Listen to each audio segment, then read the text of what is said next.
Hi everyone, welcome to my channel Initial Solution. In this tutorial, I'm going to show you how to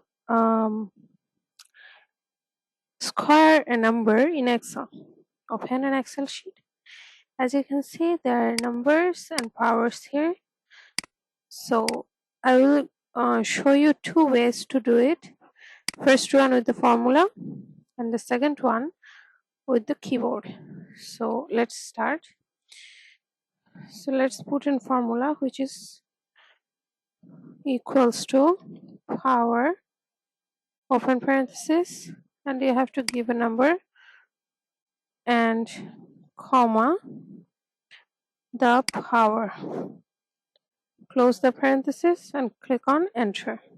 As you can see, it's now shown it is the 2 to the power 3 of this result. Well, the second way is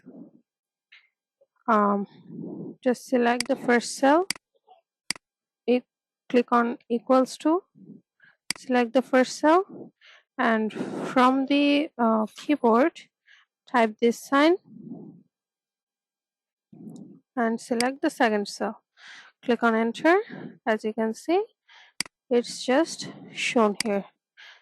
If you want to confirm, just give the formula. You can use the formula. As you can see, the results are the same. So hope this video helped you. If it did, then please like, comment and share this video. Subscribe to our channel. Don't forget to press the bell icon to get more useful videos like this. Thanks so much for watching, guys. Bye bye.